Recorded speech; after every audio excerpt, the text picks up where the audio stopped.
नमस्कार मित्रों, स्वागत है आपका ज्ञान गंगा आयुर्वेद क्लासेस में। आज हम लोग धातु पोषण न्याय के अंतर्गत पहला जो न्याय होता है क्रम परिणाम पक्ष न्याय के बारे में पढ़ेंगे। आइए देखते हैं क्रम परिणाम पक्ष न्याय क्या है, इसका क्या कॉन्सेप्ट है, किस आचार्य ने कैसे क्या कहा है।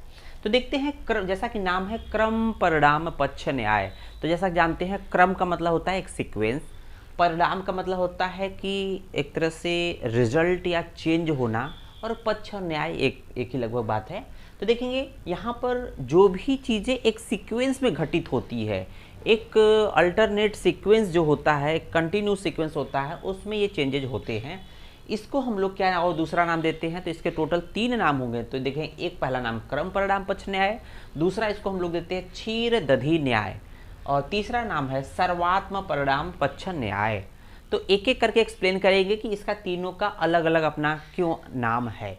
तो देखेंगे क्या है इस पर्टिकुलर इस धातु पोषण न्याय में पहला जो न्याय है उस पर देखेंगे चरक सूत्र 28 पर, चरक सूत्र 28 के चौथे श्लोक पर चक्रपाणी की टीका में क्या कहा गया है। उन्होंने चक्रपाणी ने टीका किया है चरक सूत्र 28 के चौथे श्लोक पे बोला है कि उन्होंने बोला है जैसे, मतलब जिस प्रकार से, जैसे या जिस प्रकार से संपूर्ण क्षीर। तो उन्होंने एग्जाम्पल किसका दिया है, वेरी वेरी इंपॉर्टेंट है कि किस आचार्य ने, मतलब क्रम परिणाम पक्ष न्याय में किस कौन सा एग्जाम्पल दिया है। तो दूध और दही का एग्जाम्पल दिया गया है।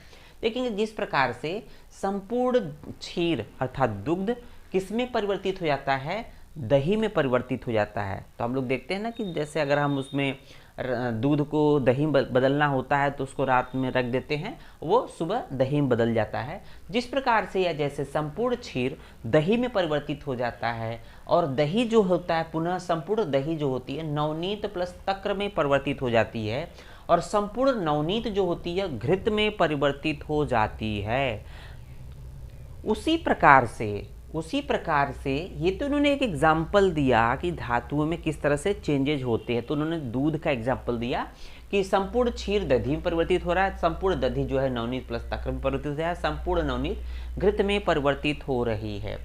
उसी प्रकार से संपूर्ण रस धातु, जो शरीर में जो रस धातु होती है संपूर्ण रसाग्नि से पक्व होकर, अर्थात जो रस धातु पर उसकी अग्नि रसाग्नि की क्रिया होने के बाद संपूर्ण रस धातु किस में परिवर्तित है, रक्त धातु में परिवर्तित हो जाती है। और वो संपूर्ण रक्त धातु पर रक्ताग्नि की क्रिया होगी तो वो मांस धातु में परिवर्तित हो जाएगी, और मांस धातु मेद में, मेद धातु अस्थि में, इसी तरह से कंटिन्यू फर्दर जो शुक्र धातु का निर्माण होता है। ये बात चक्रपाणी ने किसके अंतर्गत बोला है, क्रम परिणाम पक्ष के अंतर्गत बोला है। उन्होंने यहाँ पर बोला है एक सीक्वेंस में चीजें घटित है, मतलब रस से शुरू होकर ये शुक्र तक आया है एक सीक्वेंस में, इसलिए इसको नाम दिया है क्रम परिणाम पक्ष न्याय।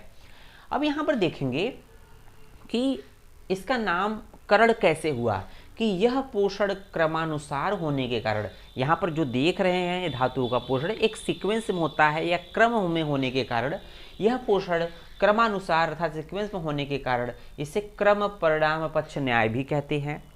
दूसरा देखेंगे कि इसको क्षीर दधि न्याय क्यों कहते हैं। तो क्षीर दधि न्याय इस पर्टिकुलर न्याय के अंतर्गत इसका एक उदाहरण क्षीर दधि का लिया गया है, इसलिए इसको क्षीर दधि न्याय भी कहते हैं, इसको आप लिख लीजिएगा।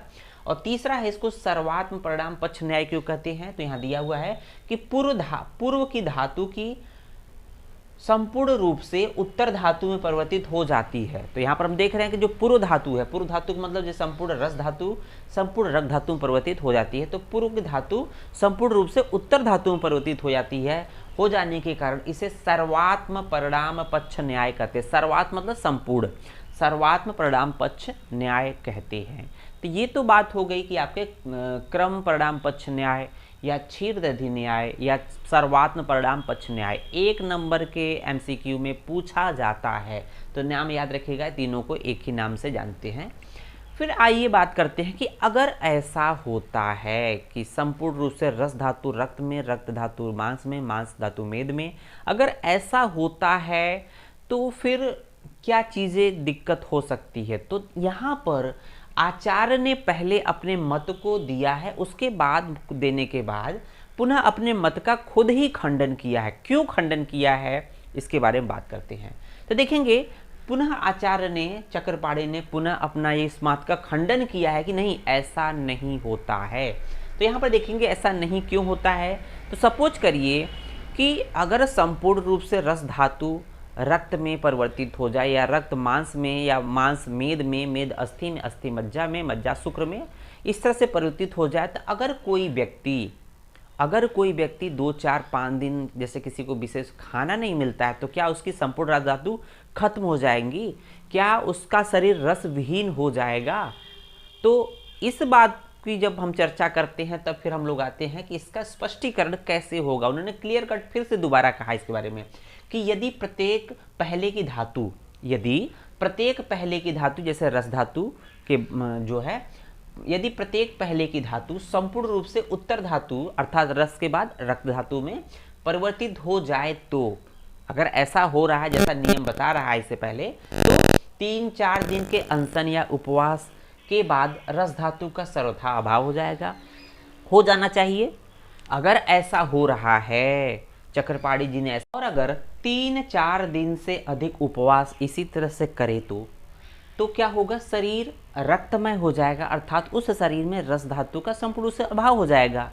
तो जब इसका संपूर्ण रूप से रस धातु का अभाव हो गया, शरीर रक्तमय हो गया, और इसी तरह से ये दिन और बढ़ा देंगे। इसी तरह से अगर 1 माह का कोई व्यक्ति 1 माह तक उपवास या अनशन कर ले, तो कहीं ना कहीं देखा जाए तो शुक्र का भी अभाव हो जाएगा, शरीर में शुक्र का अभाव हो जाएगा, शरीर शुक्र विहीन हो जाएगा, अर्थात कोई भी धातु शरीर में नहीं रहेगी। परंतु व्यवहार में ऐसा नहीं होता है, जैसा कि आचार्य चक्रपाणी ने बताया है। तो हम ऐसा क्यों कह रहे हैं व्यवहार में ऐसा नहीं होता है? तो ऐसा कि नाम दिया है अन्ना हजारे, जैसा कि आप लोग सभी लोग परिचित होंगे। दिल्ली में बहुत कई महीने पिछले कई वर्ष पहले इन्होंने दिल्ली में बहुत लंबी चौड़ी अनशन किया था, कई महीने अनशन किया था, भूख हड़ताल किया था। तो क्या अन्ना हजारे को कोई बहुत विशेष दिक्कत आई? हाँ, थोड़ा स्वास्थ्य डाउन हुआ, लेकिन अभी भी वो स्वस्थ हैं। तो यहाँ पर ये होता है कि अतः यह न्याय अपने आप असिद्ध हो जाता है।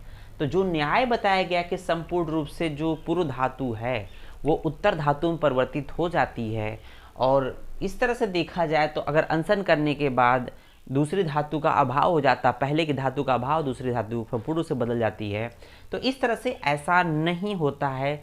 चक्रपाणी जी ने खुद स्वीकार किया कि नहीं, ये न्याय ठीक नहीं है। धन्यवाद।